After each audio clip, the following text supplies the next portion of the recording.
Hi everybody, how are you doing today? This is Jean Tuitt with the Day 14 challenge from moving on from Valentine's Day to St. Patrick's Day. And today I just want to go over just a few books. As I declutter, I'm sort of decluttering. I have such a small space, plus I've needed to declutter anyway. So,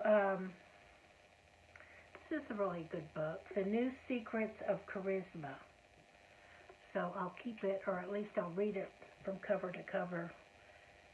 I don't know if anybody else out there, do you ever buy books and you don't read the whole thing from cover to cover? Like you just go through and read it, and then get another book. Have you ever done that? I think we all have. And then, of course, a lot of people have everything on the internet to read, so they don't have as many paperbacks. Anyway, this is The New Secrets of Charisma. It's by Do Lang, Ph.D., Dr. Do Lang. I guess the introduction I just was going to go through the introduction, just one paragraph, that's it, and then I'm going to go on to another book, of course. But basically, several years ago, I'm reading the introduction by Do Lang. Several years ago, when I was first asked to write a book about charisma, I discovered an interesting paradox. Although clients of all ages and levels of achievement were anxious to acquire charisma and improve their lives, most academics and media people either knew nothing about it or disdained the whole subject as frivolous.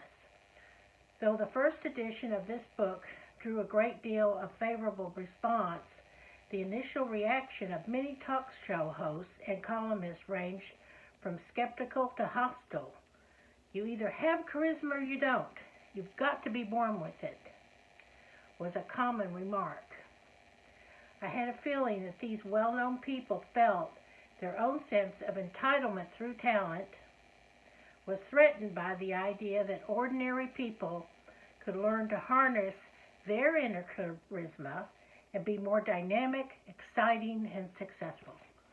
So that pretty much wraps up. This is a pretty thick book, so there's a lot in here. So you got to tap into your inner self, or like Walt Whitman said in his book of poetry, in the poem "Celebrate Myself," which I was trying to find that here to read a poem from that this morning, but I'm going through a lot of stuff here. So anyway, not just books, like we talked about before, clothes and bills, and I've had an sundry of jobs. In fact, I even realized that at one point when I was selling insurance on a commission, I had to work, I guess it was the afternoons at a mortgage company for extra, per pay, to have like a little base, and then in the mortgage company, and then that way I had money to pay, walking around money, and gas money and food money, so that I could go out and sell and close insurance for more money, hopefully. So yeah, like we talked about before, one comparison between selling insurance and on a commission and being an actor, they're very similar, because if you don't close a sale, you don't make any money. If you don't book the acting job after a lot of prospecting to get your auditions, or through your agent, and then you're competing with a lot of people to book the audition, just like when you go out on sales calls, like when I worked at Prudential, I was competing with other agents from, New York Life, for like the life insurance, for, with Allstate, for the homeowners insurance, and, a sundry of other companies. So same thing. So, okay. So, well, here was another, I guess I'll do the fun book last, I guess. Not that it's, I've never been able to master all the talents that Zsa Zsa Gabor had, because I was always dreaming of the fairy tale thing. But I'm going to get to that in just a minute. Okay, so this one is Harvey Mackay. I got this book for only $1, I think, at half-price books one time. When I turned in a whole bunch of books, and then I had some credit. I had turned in lots of books and magazines and all kinds of stuff, and I only got like a few dollars. Well, you know how that works. So anyway, but I bought this one book. It was only, maybe it was $2 or something. Use Your Head to Get Your Foot in the Door. Job Secrets No One Else Will Tell You by Harvey Mackay. It was given the award of the number one bestseller by the New York Times. It was, I guess, author of the New York Times bestseller Swim with the Sharks award. I guess that's another book. I had that Swim with the Sharks book, but this is I think I have that somewhere too. I think, or maybe I didn't get that one. But anyway, use your head to get your foot in the door. Okay, so just to make a long story short here, this is a pretty thick book. There's a lot of valuable information in it. Once again, maybe if I had always read the whole thing from cover to cover, maybe I could have avoided some pitfalls in my life. So, maybe then I would be better off. I don't know. Perhaps. We just don't know. Books are very, very valuable. 10 reasons to buy this book. Master the winning attitude and positive psychology necessary to re-enter the workforce successfully after having been fired, reorganized, downsized, or re-engineered out of a job. Build, expand, and energize the network of contacts and powerful figures that will open the doors to your ultimate career opportunities. Okay, and it goes on and on. I did want to go through the chapter 1 little paragraph. Dark days. Okay, here we go. 7 danger signs in your job. 7 danger signals you may soon be out of a job. The first one is, it's not your bad breath keeping you on the outskirts.